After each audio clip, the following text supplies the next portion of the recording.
You're watching A Morning. I'm Eric Thompson, and throughout the campaign, we've been speaking with candidates running in the upcoming election. And joining me now is Victoria candidate Adam Saab, running for the Green Party. Adam, thanks for coming in. Thank you, Eric. And how do we say your last name? Saab? Is that Saab, right? you got it. All right. First time into politics for you, first foray? That's what made true. you want to get involved? Well, actually, I moved to Victoria 1 year ago. I moved here to be close to my family. My sister here has a nephew and a niece. Well, my nephew and my niece, of course. Where'd you move from? From Salmon Arm.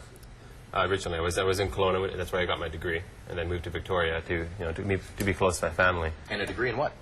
Philosophy and psychology. Oh, excellent. Yeah. Now, why the Green Party? Why did you decide to run with them?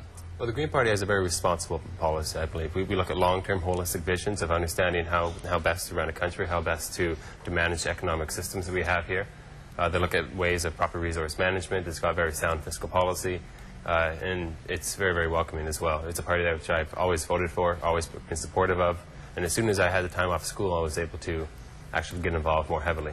Now, I know when Green Party candidates are out stumping, when they're talking to potential voters, they're saying, we are more than just a one-party, or one-topic party. It's Right. not just about the environment. Right. When we look at this financial crisis that's happening right now, what can you say to voters as to why people should vote for you? Does your party or do you have a good financial plan in place? Our party does a very strong financial plan. We have a very grassroots financial plan. We work all together, all three levels of government. We have members at the civic level, municipal, and the provincial and the federal level. And we always work together. We always make sure we understand what's happening down at the grassroots level. And in this method, we have a very strong understanding of what it takes to make local economies strong, to make communities strong, and to help alleviate poverty in that regard. Experience is always something that comes up when we're talking about politics, especially at the federal level. You're obviously quite young, 26 years of age. People might say you don't have a real strong background. What do you say to them? I say we're in a new era of politics. We've seen the news recently with Elizabeth May and the Green Party and how strong it's grown. We've seen the Green Party being the only party that's been growing in strength in the past 4 years.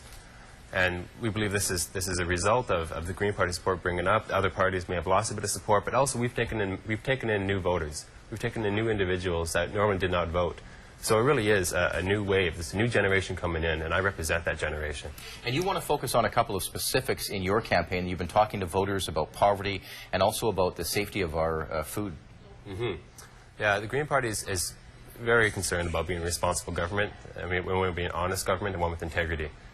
And one of the many ways to do that is to understand how much does it cost, the cost of inaction versus the cost of action. So the cost of not taking serious measures to alleviate poverty costs us very much in the long run. It costs us amount in healthcare and in policing the streets. It costs us very much in social programs. We understand that taking very serious action and removing poverty is the solution to actually save money in the long run and have that money for more beneficial programs rather than trying to put a Band-Aid problem or piecemeal solutions. You mentioned Elizabeth May. How important for you as a candidate do you think it is that she take part in these debates on TV? It's extremely important. I'm very, very happy that the population of Canada crossed partisan boundaries and voiced their opinion to make Elizabeth May available in the debates. I mean, having Elizabeth in debates will go a long way to defining what Green Party is as a party. For a long time, people haven't quite understood, and I feel that when they understand, they'll understand that we're not a left-wing party, we're not a right-wing party. We actually mix a lot of both, and that we're very strong fiscally, and we're also very strong socially. What do you see in this election as far as the Green Party? Each election federally and even provincially, we always look at the Green Party and their standing, and people say, well, will they get elected? Do you see someone getting elected from the Green Party somewhere in Canada this year? I know you'd obviously like that to be you, but what are you feeling? I don't want to say anything totally outlandish or how many we could have. I'd like to say we'd elect a full caucus of members into the House. But recent polls that I read yesterday, there's a model of a poll that suggests that one Green will be elected in BC this year. Elizabeth May is suggesting that, well, we should have 2 or 3, maybe even up to 5 members elected.